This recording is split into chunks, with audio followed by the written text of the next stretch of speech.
Hi everyone! In today's video, alamin naman natin yung SSS Consul Loan Program.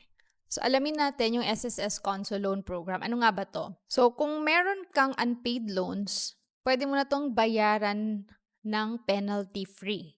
So mag-apply ka lang sa My SSS portal.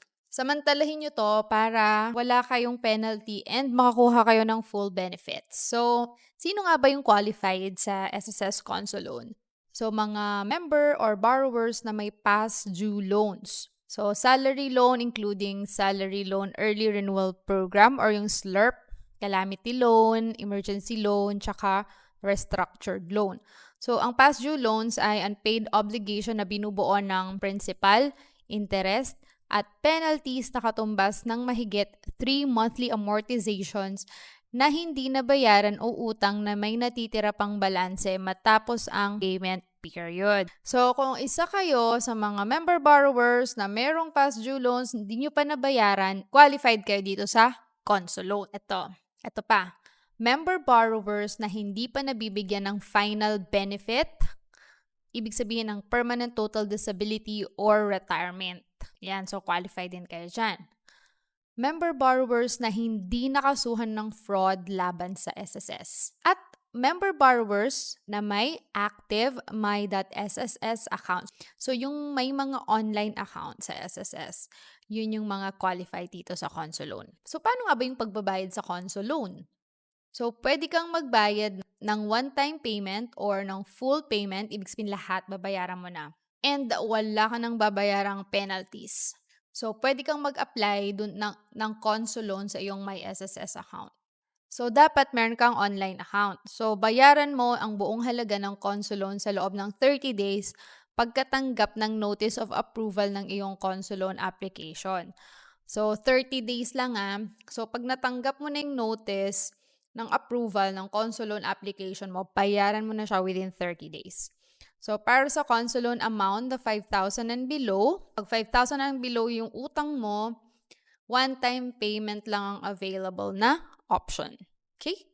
Okay, so another way ng pagbabayad ng Consul Loan is yung installment plans. So, katumbas ng iyong mababayarang loan ang ibabawas na penalties.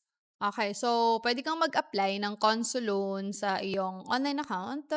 Magbayad ka at least 10% down payment sa loob ng 30 days pagkatanggap ng Notice of Approval ng iyong Consul Loan application. So, yan. So, una, one-time payment. Pangalawa is installment. So, 10% down payment after mo matanggap yung Notice of Approval. So, ang unang ibabawas na penalties ay katumbas ng iyong binayaran na down payment. Okay, so, yung remaining balance naman ay maaaring bayaran sa mga sumusunod na term. So kapag 5,000 to 10,000, 6 months, 10,001 to 18, 12 months, 18,001 to 36, 24, 36,001 to 54,036 months, 54,001 to 72,048 months, and more than 72,000 ay 60 months or 5 years. Yan. So, yan yung maximum term ng pagbabayad mo ng loan mo. Okay? Maaring bayaran ng miyembro ng buo ang kanyang utang anytime during the payment period. And pwede ring magbayad ng mas malaki kaysa tinakdang monthly amortization kung nais mong matapos agad yung installment mo. And sa katapusan ng payment period, wala ng penalties na babayaran basta fully paid ang utang. Ayan, so dapat tandaan, magiging defaulted ang Consul Loan kapag hindi nabayaran ng one-time payment o down payment para sa installment sa loob ng 30 days.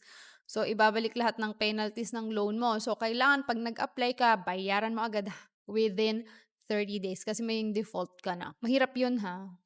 And hindi mahulugan ng 6 na monthly amortizations ang Consul Loan installment plan. So, ibabalik ulit lahat ng penalty na katumbas ng halagang hindi nabayaran. So, ayan. So, susunod ka lang dun sa terms of payment para tuloy-tuloy and wala kang penalty. Ayan. And kapag naging defaulted ang Consul Loan, ang member or borrower ay maaari lamang mag-avail ng ibang loan pagkatapos ng 2 years mula sa araw na mabayaran ng buo ang defaulted conso loan.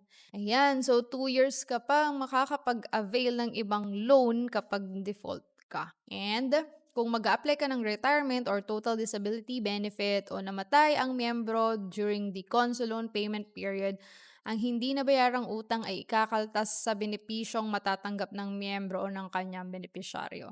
So, mas maganda, bayaran lahat ng utang. Kasi ibabaos lahat yun plus penalties. Ayan guys, so in today's video, okay, so small favor lang, since I'm trying to reach 50,000 subscribers this year and isa ka sa nanunood ng aking mga videos, favor lang na sana mag-subscribe ka and turn on the notification bell para masuportahan ang aking channel. So, if you like my content, please subscribe to my channel. And para sa mga nagtatanong kung ano yung ginagamit kong editor sa videos na ginagawa ko, I'm using Tela. So, yung link, so kung nag-iisip ka rin na gumawa ng YouTube channel mo this 2025, this is the perfect time.